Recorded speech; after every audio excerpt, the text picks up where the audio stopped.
పరమగీతముల గ్రంథము ప్రసంగ తర్వాత ఉంటారు చూడండి.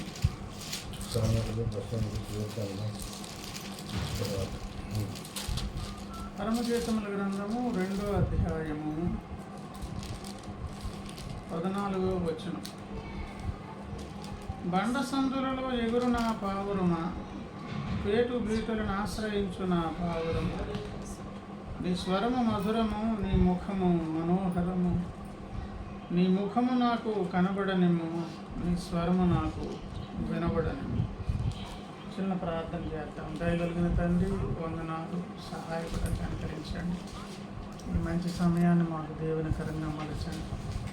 నన్ను మమ్మల్ని దర్శించి మా సహాయంకై దిగి వచ్చి కొద్ది మాటల చేత మేము ఆదరింపబడి తృప్తిపరచబడే విధంగా ఆధ్యాత్మిక యాత్రలో ప్రభు ఈ మాటలు కూడా మాకు ఎంతో ప్రయోజనకరంగా తగిన విధంగా మలచగలిగిన శక్తిమంతులు కనుక సమయోచిత సహాయం కలిగినటువంటి మీకు ఈ చక్కని నా నాయన మరి సహాయం కోరి మీకు అప్పగిస్తూ ఉండగా దయతో నన్ను మమ్మల్ని దర్శించి మాకు అవసరమైన కొద్ది మాటలు మీరు దయచేయమని ప్రతి విధమైన ఆటంకమును గర్దిస్తూ మీ సన్నిధి కోరుతూ దయతో మమ్మల్ని దర్శించమని యేసు నామమున ప్రార్థించి వేడుకుంటున్నాను పరమ తండ్రి. ఆమేన్. దేవుని స్తోత్రం. హల్లెలూయా. అమ్మకి బాలు హాస్పిటల్లో ఉంది. స్తోత్రం. హల్లెలూయా. ప్రభునందు ప్రియులారా, చదువుకున్న లేఖన భాగాన్ని గమనించినట్లయితే దేవుని సంఘము అనబడిన నీవు నేను మనం ఎక్కడున్నామంటండి? బండ సందులలో. ఏమండి? దేవుడే నా కొండ కోట ఆశ్రయం అని దావీదు గారు అన్నారు కదా.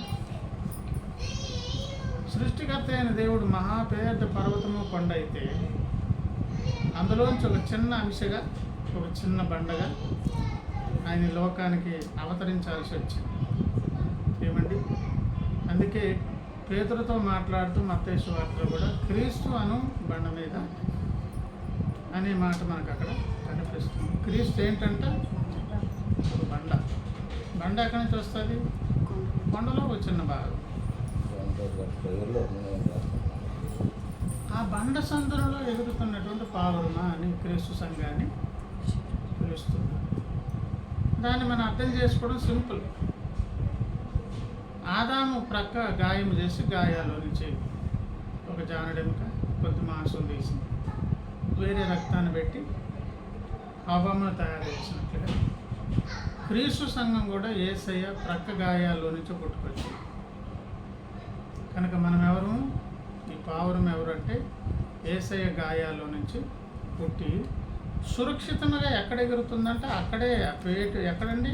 బండ సందులలోనే ఎగురుతున్న పావురం. ఎప్పుడైతే మనం రక్షణ పొందామో మరుక్షణం నుంచి మన ఆశ్రయము అన్నీ ఆయనే. ఆ బండ సందులోనే మనం ఉండాలి. తర్వాత అన్నారు పేటు బీటలను ఆశ్రయించున్న పావురమ. ఆ పేటు బీటలను అది కూడా పగుళ్ళే. ఏమండి? అది కూడా ఆ పర్వతం కావచ్చు. అది దేవుని యొక్క అత్యంత సృష్టికర్త యొక్క కనుసన్నలు కాపాడబడేటటువంటి పరిస్థితి అని చెప్పి ఈ సంఘముతో దేవుడు అంటున్నారు, నీ స్వరము మధురము, నీ ముఖము మనోహరం. దాదాపుగా మనం కూడా క్రైస్తవ లోపల కూడా చక్కని పాటలు ఉన్నవి. యేసయ్య ఏమండి? కొత్త పాటలు కానీ పాటలు కూడా ఆనందం నా ఆనందం అనే పాటలు కూడా కనిపిస్తుంది. ఏమండి? మనకి ఈ సౌందర్యం రావడానికి కారణం ఏంటంటే యేసయ్య నుంచి మనకు వచ్చింది. మనకున్నటువంటి ఏ సుగుణాలు ఉన్నా, ఏ ఆకర్షణీయమైన స్థితి ఉన్నా, మనలో నలుగురు మెప్పించే ఏ మంచి లక్షణాలు ఉన్నా అవి ఎక్కడి నుంచి వచ్చాయి? ఆయనలో నుంచి. ఎందుకంటే మనం పుట్టింది ఏంటంటే యేసయ్య బీజానికి పుట్టాం. దేవుని స్తోత్రం. ఆ మాట మనకు 1 యోహాను పత్రికలో చక్కని మాట మనకు అనిపిస్తుంది. ఏమండి? యోహాను భక్తుడు రాసినటువంటి 1 పత్రిక 1 యోహాను పత్రిక అండి.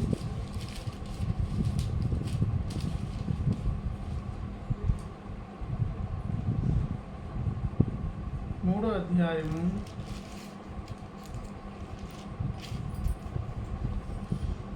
9 చూడండి. దేవుని మూలముగా పుట్టిన ప్రతి వానిలో ఆయన బీజము నిలుచును గనుక వాడు పాపము చేయడు. ఏమండి ఇది ఇప్పుడు అదంతా చదవడం మళ్ళీ చదివితే మళ్ళీ సైడ్ అవుతాం కనుక మొత్తానికి ఏ బీజానికి పుట్టాం మనం? తప్పకుండా మరి ఆ గుణ లక్షణాలు ఏ మంచి మనలో ఉన్న అదంతా ఏ శైలి నుంచి వచ్చినటువంటి ఈ యొక్క అందము, సౌందర్యం, ఇతరత్ర మంచి లక్షణాలన్నీ కూడా. కనుక నీ ముఖం మనోహరం, నీ స్వరం మధురం అని దేవుడు అంటున్నారంటే ఈరోజు క్రీస్తు సంఘానికి ఉన్నటువంటి సౌందర్యం అంత ఎవరిది? యేసయ్యదే. ఆయన మురిసిపోతూ ఆయన ఇచ్చినటువంటి సౌందర్యం మన పిల్లల్ని మనమే కానీ వాళ్ళని ఎత్తుకుని ముద్దాడినట్లుగా క్రీస్తు సంఘాన్ని కూడా దేవుడు అలా మురిసిపోతూ నీ ముఖము నాకు కనబడనిమ్ము, నీ స్వరము నాకు వినబడని అని తహతహ దేవుని నుంచి కనిపిస్తుంది. మనల్ని అక్కడికి ఆహ్వానిస్తున్నారు. మనం వెళ్ళాల్సినటువంటి స్థలం ఎక్కడికంట? మనం ఆశ్రయమేమో ఆ పేటు బీటుల్లోనూ ఆ బండ సందుల్లోనే ఎగురుతూ ఉండాలి. ఎగరడం అంటే అర్థం ఏంటి? ఖాళీ కూర్చోట్లేదు. మన పనిపాట్లు, వ్యాపారాలు, ఇతరత్ర ఉద్యోగ ధర్మాలు ఏమి నిర్వర్తిస్తున్నా మనము యేసయ్య లోపలే ఉండి మన మనుగడంతా సాగించాలి. దాంతోపాటు ఏం చేయాలంటండి? తహతహలాడే దేవుని సన్నిధికి వెళ్ళాలి. రమ్మని పిలుస్తున్నారు ఆయన. ఏమని పిలుస్తున్నారు? నీ ముఖము నాకు కనబడనిమ్ము, నీ స్వరము నాకు వినబడనిమ్ము.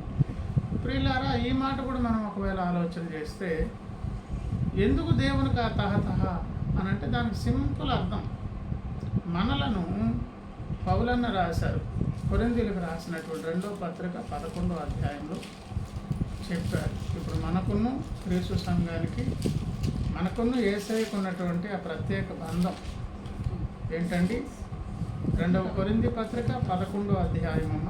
2వ కొరింథీ పత్రిక 11 2వ వచనంలో దేవాశక్తితో మీ ఎడల ఆసక్తి కలిగి ఉన్నాను, ఎందుకనగా పవిత్రురాలైన కన్యకనుగా ఒక్కడే పురుషునికి అనగా క్రీస్తుకు సమర్పింపవలనని మిమ్మల్ని ఏమి చేసి తిని ప్రధానము చేయబడినటువంటి ఒక అనుభవం జరిగింది.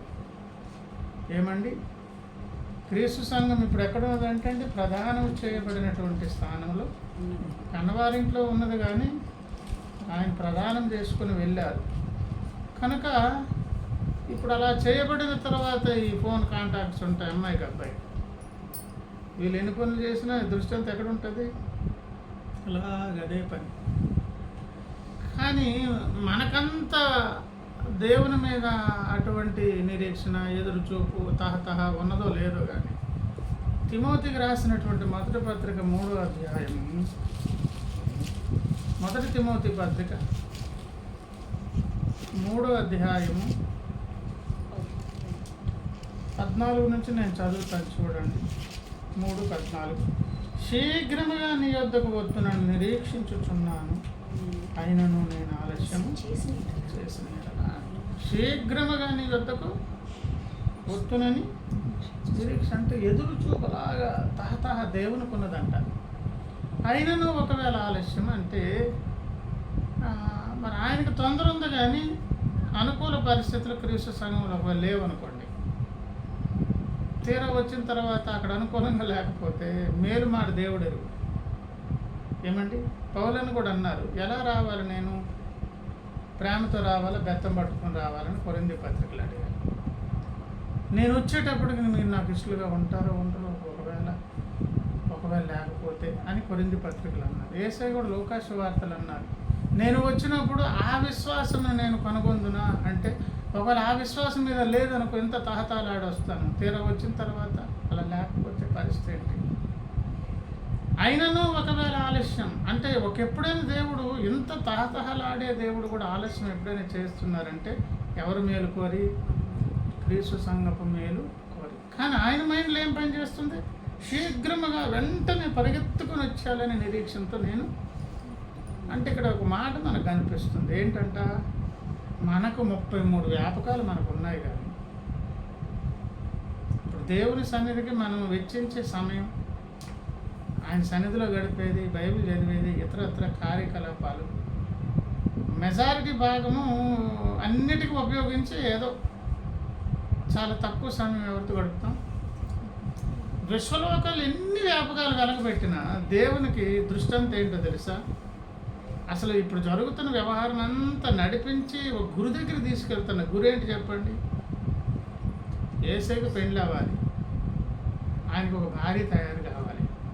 పెండ్లితోనే ఈ కథ అంతా కూడా ఒక సుఖాంతం కావాలి. ఎన్ని జరుగుతూ ఉన్నా గురి మొత్తం అక్కడికే, దృష్టి మొత్తం దేవుడు అక్కడే పెడుతున్నారు. ఎన్ని పనులు చేసినా ఆయన ఏమండి దృష్టి అంతా ఎవరి మీద పెడుతున్నారు? ఎప్పుడెప్పుడా. కనుక ప్రియులారా, శీఘ్రంగా ఒక ప్రదానం చేసుకున్న పిల్లోడు ఎప్పుడో ఈ అమ్మాయి మా ఇంటికి వస్తుందని ఎదురు చూసినట్టు, ఎప్పుడెప్పుడు ఆయన ఇంటికి నేను వెళ్ళిపోయి నా సొంత ఇంటికి నేను వెళ్ళిపోతున్నా, భర్త దగ్గరికి వెళ్ళిపోవాలని అమ్మాయి ఎదురు చూసినట్టు. ఈ లోకంలో తహత రెండు వైపులా న్యాయంగా ఉండొచ్చు, కానీ ఈరోజు క్రీస్తు సంఘంలో ఎంత ఎదురు చూపు. ఉదాహరణకు మనకు యేసయ్య అంటే ఇష్టం, పరలోకానికి వెళ్ళడం ఇష్టం, యథార్థం గుండెల మీద చేసి చెప్పుకుందాం. రేపే ఆయన వచ్చేస్తారు రెడీ అంటే, అబ్బాయి రేప ఎప్పుడు ప్రభు. మనకి ఎన్ని జ్ఞాపకాలు ఉంటాయి చెప్పండి? ఇంకెన్నెన్నో ఉన్నాయి మనకి. ఇంకా అప్పుడా కాదు. కానీ యేసయ్యకి ఎట్లా ఉంది చెప్పండి? నీ ముఖము చూపించు నాకు, నీ స్వరాన్ని నాకు చూపించు. మొదట ఈ కొద్ది మాటలు మనకు పాఠం నేర్పిస్తుంది. ఎంత బిజీగా యేసయ్య ఉన్నా మనమంటే ఆయనకు ఒక తాత ఎప్పుడెప్పుడా అని మన కొరకు ఎప్పుడు నిరీక్షిస్తూ ఎదురు చూస్తున్నారు. ఆయన ఎప్పుడెప్పుడు వద్దామా అని. అంత తీవ్రమైనటువంటి ఎదురు చూపు ఎవరిలో లేదు, క్రీస్తు సంఘంలో లేదు. ఒకవేళ ఉంటే అది ఇండివిజువల్గా ఎవరికి వారు చూసుకోవాలి. అలా ఉన్నటువంటి భక్తులు శ్రేష్ఠులు. వారు ఎట్లాంటి వారంటే మరణాత అని పిలుస్తారనమాట. ఏమండి ఎప్పుడెప్పుడా అని ఎదురు చూపు ఎవరు చూశారు? కొరింథీ సంఘం చూసింది. అపోస్తుల కార్యాలన్నీ అని చెప్పండి, కలిగి ఉన్న స్థిర చర ఆస్తులు అమ్మి తీసుకొచ్చి ఎవరి పాదాల దగ్గర పడిచేవాడు? డబ్బు అపోస్తుల పాదాల దగ్గర పడిచేవాడు. వాళ్ళకున్న స్థిర చరాస్తులు ఎందుకు? ఆయన 40 దినాలు కనిపించి అనేక రుజువులు చూపించి మళ్ళీ వస్తాను, స్థలం సిద్ధపరచడానికి వెళ్ళాను, వచ్చేస్తాను, ఇది ఏ రీతిగా వెళ్ళాను ఆ రీతిగా అని. ఇదిగో ఎందుకు అలాగా ఆ మేఘాల వైపు చూస్తారు? అక్కడ దేవదూతలు నిలిచి అన్నారు. యేసయ్య ఏ రీతిగా ఇలా మేఘాల మీద కొనుక్కోబడ్డారు ఆ రీతిగానే దిగి వస్తారు అని వెళ్ళారు. యెరూషలేములో 10 దినాలు కనిపెట్టి ప్రార్థన చేసి పరిశుద్ధాత్మ అభిషేకం వచ్చింది. కనుక వీళ్ళు ఏమనుకున్నారు? ఈ నెక్స్ట్ మంత్ లేకపోతే నెక్స్ట్ ఇయర్ లేకపోతే నెక్స్ట్ వీక్, రేపు ఎల్లుండు సడన్గా ఎప్పుడు వచ్చేస్తారు, మనం ఉంటుండగానే వచ్చేస్తారని ఎదురు చూపు ఎవరికి వచ్చింది? ప్రథమ శతాబ్దంలో ఉన్నటువంటి క్రైస్తవులు వచ్చింది. కనుక వాళ్ళు ఏం చేశారు? ఎలాగ మరి యేసయ్య వస్తే ఇవన్నీ వదిలిపోవాలి, ఇల్లు పొల్లు ఆస్తులు పాస్తులు ఈ బంగారాలు ఇవన్నీ ఏం చేసుకుంటాం అని చేశారు. వెంటనే అమ్మేసి అది తీసుకొచ్చి ఆస్తి అంతా అలాగా కుప్రలో కొట్టినటువంటి యోసేపు, ఆయనకు బర్నబా అని పేరు పెట్టారు. ఆయనకు ఒక పేరు కూడా పెట్టారు, హెచ్చరిక పుత్రుడు అని కూడా పేరు పెట్టాడు. అన్ని చేశాడు, కలిగిందంతా అమ్మేసి తీసుకొచ్చి ఎవరి పాదాల దగ్గర పెట్టారు. అది చూసి ఇంప్రెస్ అయ్యి ఎవరు అననీయ సప్యరాల ముందుకు వచ్చారు. కానీ చిన్న డౌట్ వచ్చింది వాళ్ళకి. ఇద్దరు కలిసి అమ్మేశారు, అంత తెచ్చారు, డబ్బులు లెక్కట్టుకుని కట్టలని పక్కన పెట్టుకుని ఒక ఐడియా వచ్చింది. ఒక నిజంగా లేట్ అయితే మన పరిస్థితి ఏంటి? మన పిల్లల సంగతి, మన సంగతి ఏంటి? అయితే మంచి అది కొంత దాచి కొంత పట్టుకెళ్ళి ఇదే ఎంతగా అమ్మేమని ఇచ్చేద్దామని అనుకున్నాను. అది తీవ్రమైనటువంటి పరిణామాన్ని ఎదుర్కొనే ఇద్దరు చచ్చిపోయారు. మెట్టుకైతే అక్కడికి వచ్చి అంత ఇవ్వలేదు, కానీ కొంత ఇచ్చాం. కొంత ఇస్తే ఎంత పేరు రాదు? బర్నబాగా ఉన్నంత పేరు రాదు. పేరు రావాలి, అంత ఇవ్వకూడదు అని చిన్న లోటుకు ప్రమాదాన్ని. అంటే ఆ వాతావరణం అక్కడ ఎందుకు ఏర్పడింది చెప్పండి? ఇంక లేట్ లేదు అని ఏంటండి ఎప్పుడెప్పుడా రేపా ఎల్లుండి అన్నట్టు ఉండేదన్నమాట. కానీ అలాగ అది పెరిగింది. అలా పెరుగుతూ ఉన్నందువలనే పేతురుకు రాసిన పత్రికలో పేతురు అన్న ఒక మాట రాయించారు పరిశుద్ధాత్ముడు పేతురు అన్న ద్వారా. 2వ పేతురు పత్రిక 2వ పేతురు పత్రిక 3వ అధ్యాయం 3వ వచనం నుంచి నేను చదువుతాను చూడండి. అంత్య దినములలో అపహాసకులు అపహసించుచు వచ్చి, అంత్య దినాలు అంటే ఆ రోజుల్లోనే రాశారనమాట. అంటే దాదాపు అలా చూస్తున్నారు 10, 20, 50 అలాగలా పెరుగుతుంది, సంవత్సరాలు పెరుగుతుంది. ఇప్పుడు పేతురు గారు 100 ఏళ్ళు ఉన్నారని నేను చెప్పట్లేదు. పేతురు గారి ద్వారా రాశారు. భక్తుల ద్వారా ఏం రాయిస్తారు? భవిష్యత్తు కూడా రాయించేస్తారు ముందే. వాళ్ళు ఎందుకు రాశారో వాళ్ళు రాసింది వాళ్ళకి తెలియదు. ఏమండి, పేతురు గారు రాసిన మాటే ఒకసారి తీసుకుందాం చూడండి.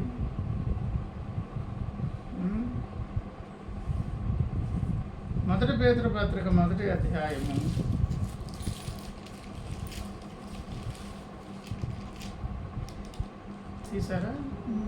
10 నుంచి చదువుతాను. మీకు కలుగు ఆ కృపను గూర్చి ప్రవచించిన ప్రవక్తలు. అంటే ఇప్పుడు ఎవరెవరు కలుగుతుంది? మనకి, మన తర్వాత, మన ముందున్నారు అందరికీ. రాసిన వాళ్ళు ఎవరు? కొన్ని 100 సంవత్సరాలు, 1000 సంవత్సరాల క్రితం భక్తులు. ఆ కృప ద్వారా మేలు ఎవరికి? మనకంట. ఈ రక్షణను గూర్చి పరిశీలించు తమ యందున్న క్రీస్తు ఆత్మ క్రీస్తు విషయమైన శ్రమలను గూర్చి వాడి తర్వాత కలగబో మహిమలను గూర్చి ముందుగా సాక్ష్యం ఇచ్చినప్పుడు ఆ ఆత్మ ఏ కాలమును ఎట్టి కాలమును సూచించుచున్నవో దానిని నిదానించి పరిశోధించిరి. పరలోకము నుండి పంపబడిన పరిశుద్ధాత్మ వలన మీకు సువార్త ప్రకటించబడిన వారి ద్వారా మీకిప్పుడు తెలుపబడిన ఈ సంగతుల విషయమై తమ కొరకు కాదు కానీ, ఇది మాకు కాదండి, ఇది మా టైం కాదబ్బా, ఇంతకీ ఇది ఎవరికి రాయిస్తున్నారు అని సందిగ్ధంలోకి ఎవరు వెళ్ళారు? రాస్తున్నటువంటి వాళ్ళు. కనుక ఇప్పుడు పేతురు భక్తుడు కూడా 2వ పేతురు 3వ అధ్యాయం 3వ వచనంలో అంచె దినములలో అని రాశారంటే వాళ్ళున్న దినాలు అంచె దినాలని కాకపోవచ్చు. ఎందుకంటే అప్పుడు ఉధృతంగా దైవ పరిచర్య జరుగుతుంది. పరిశుద్ధాత్మ అభిషేకం ప్రేరేపణతో రాస్తున్నారు కదా. అంచె దినాల గురించి రాసి ఓహో ముందున్న కాలంలో ఉంటుంది అన్నమాట అని ఎవరు అనుకున్నారు? ఈ సూత్రాన్ని ఇక్కడ వేస్తే అలాగా ఇది మాకు కాలేదు, భవిష్యత్తులో ఉండబోయే పరిస్థితి. దేవుని వాక్యం అంతే కదమ్మా. ఈ అపహాసకులు ఎవరంటే ఈ సందేశాలు విని విని విని విని విని వీళ్ళేమో ఆస్తిపాస్తులు అమ్మేశారు. వాళ్ళు చచ్చిపోయారు, వాళ్ళ పిల్లలు పుట్టారు, వాళ్ళ మనవరాలు పుట్టారు, తరాలు గడిచిపోతున్నా ఇదో ఏసే వస్తున్నారు. అది జరగట్లేదు. అప్పుడు తయారయ్యారు అపహాసకులు. ఏం చేస్తున్నారు? అపహసించుచూ వచ్చి తమ స్వకీయ దురాశల చొప్పున నడుచుకుంటూ, అంటే ఇంకా ఏం బరి తెగించేసి ఇష్టరాజ్యంగా తిరుగుతూ ఆయన రాకడను కూర్చుని వాగ్దానములు ఏమాయను ఇంకా ప్రశ్నించడం మొదలెట్టారు అన్నమాట. పితరులు నిద్రించినది మొదలుకొని సమస్తమును సృష్టి ఆరంభమును ఉన్నట్టు నిలిచున్నదే అని చెప్పుదురు. అంటే వీళ్ళు ఏమనుకుంటున్నారు? ఇంకా చూసి ఎదురు చూసి ఒక నిర్లక్ష్యమైన పరిస్థితి ఏర్పడింది. కానీ ప్రారంభంలో ఎట్లున్నారు? రేపు ఎల్లుండో అన్నట్లుగా ఉన్నది కనుకనే వాళ్ళు ఏం చేస్తారు? స్థిర చర ఆస్తులన్నీ తీసుకొచ్చి అపోస్తుల పాదాల దగ్గర పెట్టేశారు. ప్రభునందు ప్రియులారా, అలాగ ప్రథమ శతాబ్దంలో ఉండింది. ఆ ప్రథమ శతాబ్దంలో ఉండినటువంటి పరిస్థితి అలాగ దాదాపుగా కాలక్రమేణా ఏమేం చెప్పండి, ఈ నిర్లక్ష్యం అనేది క్రీస్తు సంఘంలో తాండవించింది. మెట్టుకైతే అలాగ ఈ నిర్లక్ష్యం అనేది ఎట్లా మారిందంటే మనకు రకరకాల ఈ లోకముతో పెను సంబంధాలు, బంధాలు, బాంధవ్యాలు ఏసైకున్నంత ఎదురుచూపు మనకు లేదు. ఆయన మాత్రం ఎట్లా తహతహలాడుతున్నారు? నీ ముఖంలో చూడాలి, స్వరాన్ని వినాలి. అది కూడా మనం ఎట్లా తీసుకోవాలంటే అది ఎక్కడ దొరుకుతుంది ఏసైకు అని అంటే అర్థం ఏంటంటే సహవాసములు మాత్రమే కాకుండా ప్రతి విశ్వాసి కూడా ఎట్లా దేవుణ్ణి డీల్ చేయాలి? ఇండివిజువల్గా ప్రతి వారు ఏసైతో. అది ఎలా ఉంటుంది అని అంటే నా మనస్తత్వానికి, లక్షణాలకు, ఆలోచనలకు, నా యాటిట్యూడ్కు, నా తాలూకు అన్ని ఎమోషన్స్కి అనుకూలంగా నాకు అనుకూలంగా ఒక ఏసై రెడీ అవుతారన్నమాట. అలాగే నీకు అనుకూలంగా ప్రతి వారికి కూడా ఎట్లుంటారు ఏసయ్య? ఏమో ప్రతి వారికి ఎట్లుంటారు? యేసయ్య ప్రతి వారికి ఉంటారు, మనకు అనుకూలంగా, మన టెంప్టేషన్స్కి అనుకూలంగా ఉంటారు.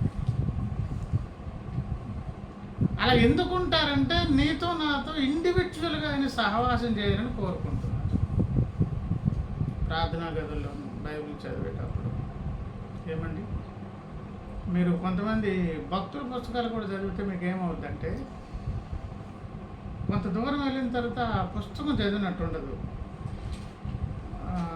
ఆ వ్యక్తి డీల్ చేస్తున్నట్టు అనిపిస్తుంది అన్నమాట. కొంచెం లోతుకి వెళ్ళిన తర్వాత బైబిల్ కూడా చదవడం వల్ల అలాగా వెళ్తున్నప్పుడు కొంత దూరం వెళ్ళి బైబిల్ చదివినట్టు ఉండదు. మనకెవరో పక్కన ట్యూటర్ ఉండి మనకేదో చెప్తున్నట్లుగా ఏదో అలాగనమాట. అలా అంటే ఈ ఏమంటారు, సహవాసం. దేవుడు క్రీస్తు సంఘముతో కోరుతున్నది ఏంటో తెలుసా? వ్యక్తిగతంగా ప్రతి వారు ఆయనతో సహవాసం చేయాలని కోరుతున్నారు. దేవుని స్తోత్రం. వ్యక్తిగతంగా ప్రతి వారితో ఆయన ఏం చేయాలనుకుంటున్నారు? ఏమండి, మనము ఆయన పరిచారకులమని, ఆయన సైన్యమని 103 కీర్తనలోను ఎబ్రీ పత్రికలోను అక్కడక్కడ చెప్పండి మాటలను బట్టి ఏమండి, వాయువులు గాను దూతలు గాను మనలు చేసుకో. ఆయనేమో మనం వెళ్తే కానీ పని జరగదని కాదు, ఆయనకి పని చేసేటటువంటి సైన్యం ఎంత అంత కాదు, లెక్కలేని కోట్ల మంది వారి వారి పనుల్లో నిమగ్నమై ఉన్నారు. ఎవరి పనులు చేస్తున్నారు. రేపు మనం కరెక్ట్గా మన ఉద్యోగ ధర్మాలు నిర్వర్తించేది ఎక్కడికి వెళ్ళాక? పరలోకానికి వెళ్ళాక. మరి ఎందుకు కోరుకున్నారు మనల్ని అంటే, ఈ భూమి మీద ఉండగా నీతో నాతో ఆయన వ్యక్తిగత సహవాసం చేయాలని కోరుకుంటున్నారు. అలా వెళ్ళేదే ప్రార్థనా గది. ఆయనకు కొంత సమయాన్ని కేటాయించి బైబిల్ చదవడం, ఇతరత్ర దేవుని కార్యక్రమాలు, సహవాసంతో వెళ్ళాలి, కుటుంబంతో వెళ్ళాలి, ఇంకా అనేక రకాలుగా అన్నిటితో పాటు ఇండివిజువల్గా ఉండాలి. ఎందుకు ఉండాలన్నాను? ఆయనే సకల బంధు. నిన్ను సృష్టించిన వాడు నీకేమై ఉన్నాడు? భర్త. భార్య భర్త అంటే అర్థం ఏంటి? వాళ్ళది ఒక రహస్యమైనటువంటి ఒక జీవిత విధానం వాళ్ళది. వాళ్ళు దాంట్లో ఎంటర్ఫేర్ ఎవరు కావడానికి వీల్లేదు, దేవుడు తప్ప ఎవ్వరికి అధికారం లేదు. కన్న పిల్లలు కానీ కన్న తల్లిదండ్రులు కానీ ఎవరికి లేదు. వారిద్దరు కాదు, ఒక్క శరీరం. ఏమండి, ఆ చావు వాళ్ళని ఎడబాపు వరకు వాళ్ళు ఒక్కటే బ్రతకాలి. అంత ఆ ప్రత్యేక బంధాన్ని దేవుడు ఎందుకు ఏర్పాటు చేశారంటే, అలాంటి బంధాన్ని దేవుడు నీకు నాకు ఇచ్చారు. దేవుడు స్తోత్రం. అలాగే ఇండివిజువల్గా దేవుడు ఉండాలని ఆశపడుతున్నాడు.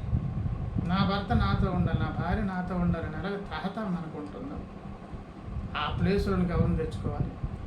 అలాగే రమ్మని దేవుడు పిలుస్తూ మరి ఆ స్వరాన్ని వినిపింపజేయమన్నారు కదా, ముఖాన్ని చూపించమన్నారు కదా. ఆ మాటలు విని మురిసిపోతారంట, మన ముఖాన్ని చూసి మురిసిపోతారంట. ఏంటి మన మాటలు? ఏం మాట్లాడితే మురిసిపోతారు? ఏ రూపాన్ని చూస్తే ఆయన ఏమండి చూసి తన్మయత్వంలోనికి వెళ్ళిపోతారు అని ఒకవేళ ఆలోచన చేస్తే, దాదాపుగా మనం అక్కడ చెప్పుకునేవి మనకు తెలియదు ఏముంది? మనం పొందుకున్న మెయిల్, మనకు ఒక అడ్రస్సు, మనకు ఒక ప్రత్యేకత, ఒక రికగ్నైజేషన్ అనేదంతా మనకు ఏర్పడిందని దేన్ని బట్టి? ఏసైని బట్టి. ఇవన్నీ జ్ఞాపకం చేసుకుంటే ఆటోమేటిక్గా మనలోంచి కృతజ్ఞత ఆరాధన పుడుతుంది. అలా మన అవసరాలు చెప్పుకుంటాం, ఆయన స్తుతిస్తాం. దానిని బట్టే మురిసిపోతారు. ఆ మురిసిపోయే దేవుడు అలా రండి అని పిలుస్తూ, అదే పరమగీత గ్రంథంలో ఒక బాధ్యతగా దాన్ని అప్పగించి దాన్ని ఒక పనిగా కూడా మనకు నియమించారు. రమ్మని పిలుస్తున్నారు. ఎక్కడికని చెప్పండి? తనతో వ్యక్తిగత సహవాసము చేసేదాని కొరకు. అందరికీ ఇండివిజువల్గా ప్రతి ఒక్కరితో. నీతో డీల్ చేసే యేసయ్య వేరు. నిన్ను మాత్రం నీ యాటిట్యూడ్కి ఆయన మాత్రమే అర్థం చేసుకోగలరు. భర్త చేసుకోవచ్చు, భార్య చేసుకోవచ్చు, కానీ మనల్ని ఎవరు అర్థం చేసుకుంటున్నారు? ఇన్ని పొరపాట్లు చేస్తూ ప్రతి ఆదివారం వడ్డెందుకు ఎక్కిపోతున్నా చెప్పండి? మన తాలూకా మనస్తత్వం అంతా ఎవరికి అర్థమైపోయింది? నీతో డీల్ చేసే యేసయ్య వేరు, ఆయన మాత్రం అర్థం చేసుకో. మళ్ళీ నీతో ఉన్న యేసు వేరు, నాతో ఉన్న యేసు వేరు. ప్రతి ఒక్కరికి ఇండివిజువల్గా ఆయన పంచుకున్నారు, వచ్చేసారు ఆయన. అయినా మళ్ళీ అనంత సముద్రుడు అక్కడే ఉన్నాడు ఆయన. ఇన్ని కోట్ల మంది వచ్చినా ప్రతి ఒక్కరికి ఆయన ఒక్కొక్కరిగా ఏసైగా వచ్చినా ఇంకా మిగిలి అక్కడే ఉన్నారు ఆయన. అలాగే ఇంతగా నీ కొరకు సాక్రిఫైస్ చేసేసి నీతో ఉంటున్నాను కదా రా అని పిలుస్తున్నారు. పిలుస్తూ మురిసిపోతూ దానిని ఒక బాధ్యతగా అప్పగించి ఆ బాధ్యతనే చూపించి ఆ పనిని బట్టి మనల్ని ఘనపరచాలని ఆశపడుతుంది. ఏంటి మన పని అని ఒకవేళ ఆలోచన చేస్తే పరమగీతముల గ్రంథము 8వ అధ్యాయం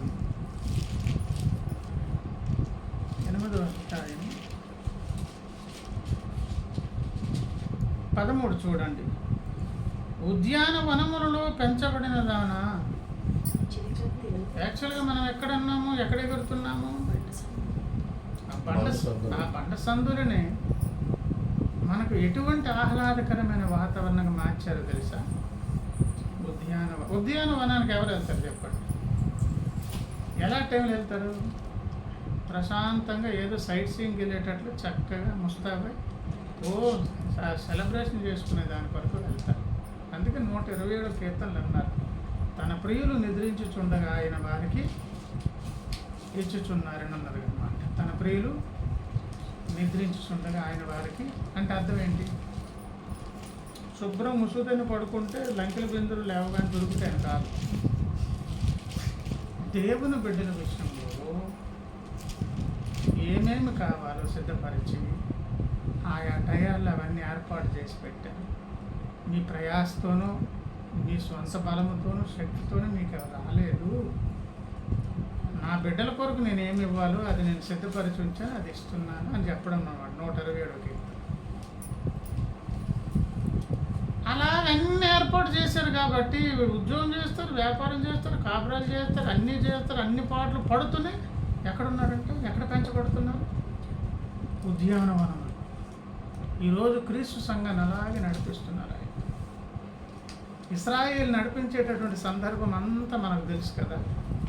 వాళ్ళు ఎట్లా నడిపించారంటండి, మనం ఎప్పుడు చదువుకుంటుంటాం ఆ చక్కని మాట చాలాసార్లు. ఏమా ద్వితీయోపదేశకాండం చూడండి, 2వ అధ్యాయం 1వ అధ్యాయంలో ఉంటుంది. ద్వితీయోపదేశకాండం 1వ అధ్యాయం 31 చూడండి. ఐగుప్తులను అరణ్యములో మీ కొరకు చేసినట్టు అంటే ప్రియులారు, ఇప్పుడు ఐగుప్తు అంటే రక్షించబడేటటువంటి ఫరో తాలూకా ఆధిపత్యం నుంచి విడిపించే సందర్భం. అరణ్యం అంటే ప్రయాణంలో సాగుతున్నప్పుడు. మన కొరకు ఆయన ఏం చేస్తున్నారంట? యుద్ధం చేస్తున్నారంటే అర్థం ఏంటి? మీరేం ప్రయాస లేదు బాబు, మీరు నిద్రించే ఉన్నారు, మీ పక్షాన నేనే ఆ పోరాటాలు ఆ బాధలు. ఒక మంచి కుటుంబ యజమాని తన మీద ఆధారపడేటటువంటి ఏమండి హౌస్ వైఫ్గా ఉండి డిపెండర్స్గా ఉన్నటువంటి కుటుంబాన్ని వాళ్ళ తండ్రి ఎట్లా నడిపిస్తాడు యజమానుడు? ఆ టయానికి ఏం కావాలి, నెల సరుకులు ఎట్లా కావాలి, ఏ రోజుకి ఏం కావాలి, ఎప్పుడు ఏం కావాలి అన్నీ ఏర్పాటు చేసి సరిపోయినట్లు. వీళ్ళంతా ఏంటంటే ఆ టైం డాడీ ఫీజు కట్టలేదు, కరెంటు బిల్లు కట్టలేదు, టీవీ బిల్లు కట్టాలి, అడగడమే ఇక్కడ. ఆయన అన్నిటికీ ఏర్పాటు చేసి వెళ్ళినట్లు. అరణ్య యాత్రలోను ఐగుప్తులోను మన పక్షంగా ప్రయాసం తవ్వబడ్డారు అని చెప్పి మీరు ఈ చోటికి చేరు వరకు మీరు వచ్చిన మార్గం అంతటిలో మనుష్యుడు తన కుమారుని ఎత్తుకొనున్నట్లు మీ దేవుడైన యెహోవా మిమ్మల్ని ఎత్తుకొని వచ్చిన సంగతి మీరు ఎరుగుదరని మీకు అంటే మనం ఏదో అనుకుంటాం. భక్తి యాత్రలో ఎంతో సాక్ష్యాలు చెప్పమంటే ఏమంటే మురిసిపోయి మనం ఏదో చాలా సాధించామని. ఆయనేమో ఒక 50 మంది బాప్తిస్మాలు ఇస్తే అసలు ఆయన రక్తం ఇచ్చి ఆయన కొనుక్కున్నట్టు ఆయన మాట్లాడుతారు. ఏమండి లేదంటే సాక్ష్యం చెప్తే యాక్చువల్గా ఏసై ఏదో పని మీద అటు వెళ్తే ఈయన అక్కడ ఒడ్డెక్కి ఆ సమస్య తీర్చినట్టు మాట్లాడతారు కొంతమంది. యెషయా గ్రంథం 40వ అధ్యాయంలో కూడా, యెషయా గ్రంథం 40వ అధ్యాయం 11 చూడండి. 11వ వచనం, 40వ అధ్యాయం 11. గొర్రెల కాపుర వారే ఆయన తన మందను మేపును. ఎక్కడది? అరణ్యంలో. తన బాహువులతో గొర్రె పిల్లలను కూర్చి రొమ్మున ఆనించుకొని పిల్లలంతా ఎట్లంట అసలు పిల్లలే అని మిగతా వదిలేశారా అని కాదు. తర్వాత చూడండి, పాలిచ్చి వాటిని ఆయన మెల్లగా అంటే అర్థం ఏంటి, వాటిని ఒడిగా నడిపిస్తే బాలింతరాళ్ళు అంటారు కదా, ఆల్రెడీ ఆ రక్తం అంతా పోతుంది. ఆ పాలు కూర్చుకొని బిడ్డకు పాలు పెట్టాలి. ఈవిడ మరి సర్దుకోవడానికి కొన్ని నెలలు పడుతుంది. ఆవిడ ఫుడ్ కరెక్ట్గా ఇవ్వాలి, జాగ్రత్తలు తీసుకోవాలి. పశువు అదే పిల్లలు పెట్టింది అని దాన్ని ఒడిగా నడిపించకూడదు. దాన్ని ఎట్లా నడిపించాలి? దాని మెల్ల నడిపించాలి. అది తల్లి బిడ్డను కన్నది కదా. అక్కడ చెప్తున్న మాట ఏంటంటే, అంత మీ మనస్సిరిగిన దేవుళ్ళు అని చెప్పు, అంత శ్రద్ధ తీసుకున్నటువంటి దేవుడు.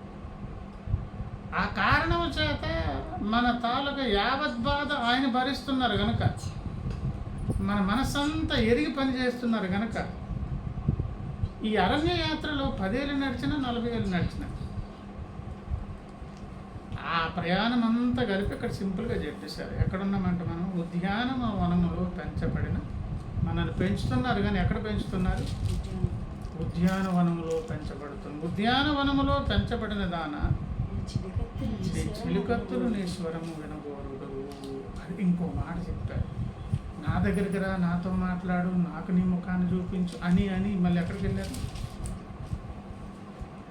అంటే దాని అర్థం ఏంటంటే, యాజ్ యూజువల్గా మనతో చేసే పనుల్ని చేయిస్తూ వాటినే కారణాలుగా చూపించి మనల్ని గణపరచడానికి దేవుడు దారులు వెతుకుంటున్నాడు. నీ చెలికత్తులు నీ మాట, నీ స్వరాన్ని వినాలని ఆశపడుతున్నారు. తర్వాత అన్నారు, నన్నును దాన్ని విననిమ్ము. ఇప్పుడు ఎక్కడ వినేదానికి అక్కడ వినేదానికి డిఫరెన్స్ ఏంటి ఇప్పుడు చెప్పండి? అక్కడ చెప్పేది ఇక్కడ చెప్పేది ఒకటే. అక్కడ చెప్పుకున్నప్పుడేమో నేను యేసయ్య మాట్లాడుకుంటున్నాం పర్సనల్గా. ఈ చెలికత్తుల దగ్గర చెప్తే ఏమవుతుందో తెలుసా? ఎందుకంటే ఆ సందర్భాలు కూడా మనకు కనిపిస్తుంది చూడండి. ఎందుకంటే ఈ పరమగీత గ్రంథంలోనే పదే అక్కడ చూడండి ఒక మాట, 5వ అధ్యాయంలోనికి ఒకసారి, 5వ అధ్యాయం రండి. పరమగీతముల గ్రంథం 5వ అధ్యాయం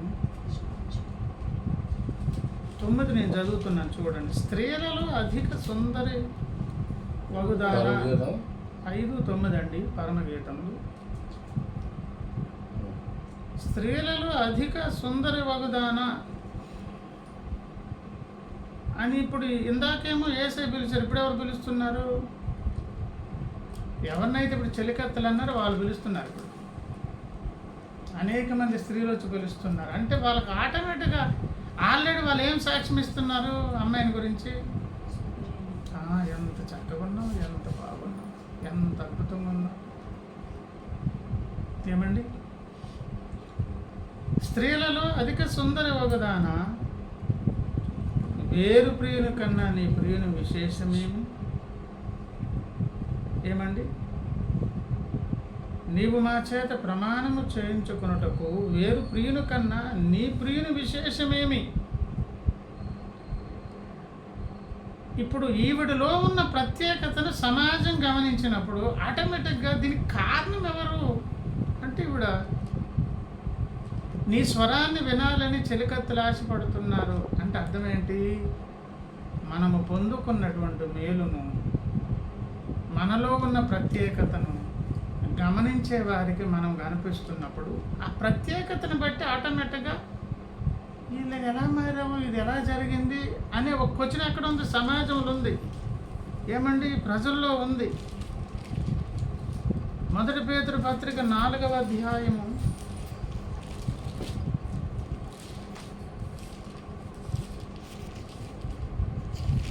4వ అధ్యాయం 1 పేతురు పత్రిక నేను చదివే దగ్గర చూడండి, 2వ వచనం నుంచి, శరీర విషయంలో శ్రమ పడిన వాడు శరీరమందు జీవించిన మిగిలిన కాలము. అంటే ఈ 2 కాలాలనే వివరణ, లేకపోతే ఈ సెపరేషన్ అనేది ఎప్పుడు జరుగుతుంది? రక్షణ దినమప్పుడు. రక్షణకు ముందు ఆ శరీరంతో ఉద్యోగ వ్యాపారాలు వెలగబెట్టి పని పాటలు చేశారు. తర్వాత కూడా అదే ఉద్యోగం, అదే వ్యాపారం చేస్తావు, సేమ్ సొసైటీలోనే బ్రతుకుతున్నావు, వేరేం కాదు. అప్పుడు కూడా ఈ కాయకష్టం చేయాలంటే శరీరంతో పని చేయాలి, పని పాటలు చేయాలి. కానీ రక్షణ దినము తర్వాత ఉన్న మిగిలిన జీవితం అన్నారు. మిగిలిన జీవితం ఇక మీదట మనుజాశలను అనుసరించి నడుచుకొనక దేవుని ఇష్టానుసారముగానే నడుచుకున్నట్లు పాపముతో జోలిక ఏమీ లేక ఉండును. ఉంటుంది. ఎందుకు ఉంటుంది? అలాగనుకుంటే ఉంటుంది, లేదంటే ఉండదు అనే ఒక ప్రత్యేకత రక్షణ దినం నాడు ప్రారంభమైంది అని క్రైస్తవుల యొక్క ప్రత్యేకతను చెప్పి ఇప్పుడు 3 నుంచి అన్నారు. మనము పోకిరి చేసలు, దురాశలు, మద్యపానము, అలరితో కూడిన ఆటపాటలు, త్రాగుబోతుల విందులు, చేయదగని విగ్రహ పూజలు మొదలైన వాటి యందు నడుచుకొనొచ్చు అన్యజనుల ఇష్టము నెరవేర్చుచుండుటకు గతించిన కాలమే చాలును అని చెప్పి, అపరిమితమైన దుర్వ్యాపారమునందు తమతో కూడా మీరు పరుగెత్తకపోయినందుకు వారు ఆశ్చర్యపడుచు. ఆ ఒక మాట తీసుకుందాం. చూసి ఏం చేశారు? ఇదేంటిది నిన్న మొన్నటి వరకు ఇంత ప్రత్యేకత ఏంటి? ఇది చూసినప్పుడు నీ చెలికత్తలకు కూడా నీ స్వరాన్ని వినిపింపచ్చు. నీ పక్క వారికి, నీ సమాజం, నువ్వు బ్రతుకున్న ప్రదేశంలో నీకు నేను చేసిన మేలు నువ్వేం చెయ్యి? అమ్మాయి, నీ స్వరమును వినగోరుచున్నారు నీ చెలికత్తలు, సమాజం వినగోరుతుంది. వాళ్ళు చెప్పాల్సిన బాధ్యత నీకుంది. ఆ ప్రత్యేకత ఏంటమ్మా అని అడిగితే వెంటనే ఆవిడేం చెప్తుంది? ఈ ప్రత్యేకత కారణం ఎవరంటే నా ప్రియుడు. అవునా? వేరు ప్రియుని కంటే నీ ప్రియునికున్న విశేషం ఏంటి అంటే, చాలామంది దేవుళ్ళు దేవతలు అనబడే వారు ఉన్నారు. మేము కూడా ఫలానా దగ్గరికి వెళ్తే స్వస్థత వచ్చింది, ఆరోగ్యం వచ్చింది, డబ్బులు కలిసి వచ్చాయి, వ్యాపారాలు కలిసి వచ్చాయి, అనుకున్నవి జరిగాయి. అలాంటిది కాదు. ఏంటంటే లేదు, ఈయన వేరు. ఆ ప్రత్యేకతను అనేది పంచుకునే దాని కొరకు నీ స్వరాన్ని వాళ్ళు కూడా వినగోరుతున్నారు. అక్కడ కూడా నువ్వు వెళ్ళు, ఆ స్వరాన్ని వినిపించు, నేను కూడా వింటాను అంటే దేవుడు ఏమంటున్నారు? మనలను ఒక బాధ్యతాయుతమైన పనిలో పెట్టి మనం పొందుకున్నటువంటి మేలును ఇతరులకు ప్రకటిస్తూ ఉంటే ఆయన కూడా విని మురిసిపోయే దేవుని స్తోత్రం. కానీ ఈ భాగ్యవంతమైన స్థితి భక్తునికి ఎప్పుడు వస్తుందో తెలుసా? నీకంటూ ఒక ప్రత్యేకంగా సీక్రెట్ లైఫ్ ఎవరితో ఉండాలి? ముందు దేవునితో బండ సందులు ఎగురున పావన రా, నీ స్వరాన్ని వినిపించు, ముఖాన్ని చూపించు. అలాగ సహవాసం 40 రాత్రులు పగలు సీనాయి పర్వతం మీద మోషే గారు దేవునితో సహవాసం చేస్తే ధర్మశాస్త్రం దొరికిందండి, పంచకాండాలు వచ్చాయండి. 25-30 లక్షల ప్రజల్ని ఏదో తన కడుపును పుట్టినట్లుగా మోసుకొని తిరిగాడండి. ఎవరండి? మోషే గారు. ఎందుకు? దైవిక లక్షణాలన్నీ సీక్రెట్గా అక్కడ అనుభవించాడు కనుక ఆ సామర్థ్యం ఎక్కడ మనకు వచ్చింది? బండ సందుల్లో ఎగిరే పావురములా నీవు నేను ఆయన కాపుదల్లో మనమే ఉంటూ వ్యక్తిగతంగా దేవునితో సహవాసం చేస్తే ఆ సహవాసం ద్వారా ఆ సాక్ష్యాన్ని మళ్ళీ ఎక్కడ వినిపించాలంట? సమాజంలో, చెలికత్తెల దగ్గర, ప్రజల్లో ఉంటారు. ఇప్పుడు అడుగుతున్నారనమాట, నీ మేలుకు, నీ యొక్క ఈ ప్రత్యేకతకు ఎందానికి ఆయన ఏంటి, ఆయన విశేషం ఏంటి అని అడిగితే చెప్తున్నారు. చూడండి, పరమగీతములు కదా 5వ అధ్యాయం 9లో ఏమన్నారు? వేరు ప్రియుని కన్నా నీ ప్రియుని విశేషమేమి? నీ మా చేత ప్రమాణము చేయించుకున్నటకు వేరు ప్రియుని కన్నా నీ ప్రియుని విశేషం ఏంటి అంటే, అప్పుడు చెప్పింది ఆవిడ, నా ప్రియుడు ధవలవర్ణుడు, రత్నవర్ణుడు, 10,000 మంది పురుషులు అతని గుర్తింప ప్రభునందు ప్రియులారా. మన ప్రియుడైన యేసయ్య ఇంత ప్రత్యేకమైన వాడు అనేది, అయ్యా నీవింత ప్రత్యేకమైన వాడు అని మనము రహస్య గదులు దేవునితో చెప్పుకోవడం అనేదేమో వ్యక్తిగత భక్తి సాధన, లేకపోతే రహస్య దేవునితో ఉన్న బంధం. దాన్ని సమాజంలోనికి వచ్చి చాటడమేమో ఏమండి భూదిగంతముల వరకు, లేకపోతే మనకున్నటువంటి పరిధి మేర మనం కూడా ఏమై ఉన్నాము? సాక్షులుగా దేవుని కొరకు బ్రతికేదన్నమాట. ధవలవర్ణుడు అంటే పరిశుద్ధతకు చూసిన రక్తవర్ణుడు అంటే ఒక ఎలాగండి ఎర్రని మాంసం ముక్కలా మారిపోయాడు ఆయన గంటలో మన కొరకు. రత్నవర్ణుడు అంటే ఏమండి, రత్నం అంటే అది రెడ్డి ఎరుపుగా ఉంటుంది అన్నమాట.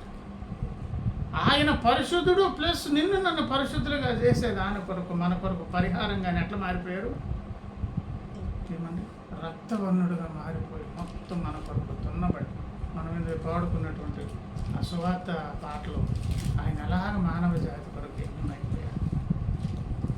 అందుకైనా ప్రత్యేకం. ఇతరులు ఏదేదో మేలు చేశారు, ఉపకారాలు చేశారు, డబ్బు ఇచ్చారు, వజ్రాలు ఇచ్చారు, ఏదేదో చేశారు అంటున్నారు. కానీ నాకున్న ప్రధానమైనటువంటి సమస్య నుంచి నన్ను విడిపించారు. అందుకే ఈ మాట ఎట్లాంటి మాట, లేకపోతే దానిని ఇక్కడ చెప్పుకొచ్చారు చూడండి. సామెతల గ్రంథము 31వ అధ్యాయం దగ్గరకు వస్తే, సామెతల గ్రంథం 31వ అధ్యాయంలో క్రీస్తు సంఘముల గురించే చెప్పారు చూడండి. 31వ అధ్యాయము సామెతల గ్రంథము 24 నుంచి చదువుతాను, లేకపోతే 23. ఆమె పెనిమిటి దేశపు పెద్దలతో కూర్చుండును, గవిని యొద్ద పేరుగునని వాడై ఉండును. ఆమె నారబట్టలు నేయించి అమ్మను. ఆవిడెవరు? క్రీస్తు సంఘం. నడికట్టును వర్తకులకు అమ్మును. నారబట్టలు అంటే పరిశుద్ధుల నీతి క్రియలు. నడికట్టు అంటే సత్యం అనే దట్టి కట్టుకోవడం. సత్యాన్ని, నీతి క్రియలను ఎవరికి చూపిస్తుందంటమ్మా? సమాజానికి, క్రీస్తు సంఘం. తర్వాత చూడు, బలమును ఘనతయు ఆమెకు వస్త్రములు. ఇవి ఎవరు కప్పారు? యేసయ్య. ఆమె రాబో కాలము విషయమే నిర్భయముగా ఉండును. జ్ఞానము కలిగి తన నోరు, ఆమె నోరు తెరుస్తుంది. ఏమి కలిగి? జ్ఞానం అంటే యేసయ్యను కలిగి నోరు తెరుస్తుంది. కృపగల ఉపదేశం. ఆమె ఏం బోధిస్తుంది? ఏం ఉపదేశము? కృపగల ఉపదేశం, కృపతో కూడిన ఉపదేశం. అంటే ఆవిడ ఉపదేశం ఎట్లుంటుందో తెలుసా? కృప ద్వారా ఏ మేలైతే తను పొందుకుందో ఆ మేలును ఇతరులకు ప్రకటిస్తుంది. ఆ మేలును పొందమని చెప్పకనే వారిని ఒక ప్రెజర్లోనికి తీసుకొస్తుంది. ఆ కృపామయుడి దగ్గరకు, నిన్ను నన్ను సాధనాలుగా దేవుడు చేసేదాని కొరకు, నాకు వినిపించు నీ స్వరాన్ని వినేదాని కొరకు నీ చిలికత్తలు కూడా ఎదురు చూస్తున్నారు. ఎంత ప్రత్యేకత నీకు ఎందుకు వచ్చింది? ఆయన కారకుడు. ఆయనలో ఉన్న ప్రత్యేకత ఏంటంటే ఆ నోరు తెరిచి జ్ఞానంతో ఆ కృప మాకు ఏంటండి, కృపగల ఉపదేశం బోధించి ఏం చెప్పుద్ది? ఆయన కృప చేత నరకానికి పోవలసిన నేను ఈరోజు ధన్యుడాలను అయ్యా. అంటే విశ్వములు ఉన్నవారు దేవదూతలు సహా తొంగెందుకు చూస్తున్నారు తెలుసా? ఎంత ఉపకారం ఎట్లా చేస్తారండి వీళ్ళకి? ఎంత కాయనంలో తెలుసా? ఎంత అడుగడుగున విసిగిస్తారో తెలుసా? ఒక్క మాట మీద నిలబడరు, ఒక్క విషయం లేదు నమ్మకస్తుడు కాదు. మన గుడి తలుపులు తెరుచుకొని మనం చూసుకుంటేనే మనకు అర్థమవుతుంది. ఏమర్థమవుతుంది? మనం ఎంత హోప్లెస్, యూజ్లెస్, పనికిరాని వాళ్ళమో మనకు తెలుసు. అయినా ఆయన ఎలాగంటే మన మనసెరిగి మనతో కాపురం చేస్తూ, అంటే సహవాసం చేస్తున్నారు. మన మనసెరిగి మనతో పాటు కలిసి నడుస్తున్నారు. ఎత్తుకోవలసిన దగ్గర ఎత్తుకుంటున్నారు, నడిపించాల్సింది నడుపుతున్నారు.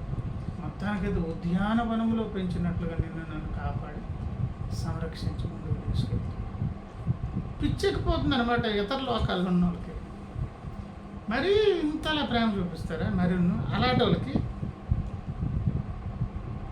అని వాళ్ళు ఆశ్చర్యపోతూ ఉంటే, క్రీస్తు సంఘం కూడా వాళ్ళ ఆశ్చర్యానికి ఇవ్వాల్సిన జవాబు ఏంటో తెలుసా? నాకే పిచ్చెక్కిపోతుంది బాబు, ఆయన కృప ఏంటో, నన్ను ప్రేమించడం ఏంటో, అసలు ఎంత దీర్ఘశాంతం ఆయనకి ఎక్కడి నుంచి వచ్చిందో అని దేవుని వలన పొందుకున్న మన మేలులను గూర్చి కృతజ్ఞతాపూర్వకంగా ఎదుటోళ్ళు ప్రకటించే ఒక స్వరము నీ ద్వారా నా ద్వారా వినాలని నాకు ఆశ. దాన్ని ఏమనొచ్చు? థ్యాంక్స్ గివింగ్ అనమాట. చేసిన మేలును కనీసం గుర్తెరిగి కృతజ్ఞత చెల్లించే క్రైస్తవులమై ఉంటే మన ద్వారా కూడా ఏం కావాలంటే మన చెలికత్తులకు మన స్వరాన్ని ఎలా వినిపిస్తున్నాం, ఎంత నిబద్ధతతో ఉన్నాం అని నేను కూడా వింటాను అని ఎవరు అంటున్నారు? ప్రభునందు ప్రియులారా, ఇది చాలా దీవెనకరమైనటువంటి ఒక భక్తి విధానం మనకు దేవుడిచ్చింది. దానిని మనము ఆ కృతజ్ఞతను కలిగి ఇంకొకరు ప్రకటించడం ద్వారా కారణాలుగా వెతికి రేపు మనల్ని ఘనపరచాలని ఆశపడుతున్నారు. అలా ఘనపరచాలని ఆశపడిన దేవుడు అందులో నుంచే మనకు ఒక బాధ్యతను ఇచ్చారు. ఇచ్చిన దేవుడు ఏమని పిలుస్తున్నారు? నా దగ్గరికి రండి, సహవాసం చేయండి అని పిలుస్తూ ఉండగా దేవుని బిడ్డలుగా ఒక పని చేద్దాం. మనకు ఒక టైం టేబుల్ ప్రకారంగా దినచర్య ఏమండి ఎట్లా ఉంటుందో దేవునితో కూడా మనకంటూ ఒక వ్యక్తిగత సంబంధము బాంధవ్యాన్ని కలిగి ఉందాం. అలా ఉండినప్పుడే మనం ఏమవుతాం? క్షేమాభివృద్ధి పొందుతాం. ఆయనతో సహవాసం చేసేటప్పుడు ఇంకా క్రొత్తగా ఆయన మనకు అర్థమవుతాడు. మన నుంచి క్రొత్తగా లోకానికి కూడా కొన్ని సందేశాలు వెళ్తాయి. మనమే ఇతరులకు ప్రయోజనకరంగా మార్చబడతాం. ఆ కారణాన్ని చూపించి రేపు దేవుడు మనల్ని ఘనపరిచే ఒక అవకాశం కూడా వస్తుంది. దేవుడి మాటలు దేవుడిచ్చినప్పుడు రెండు ప్రార్థన చేసుకోండి.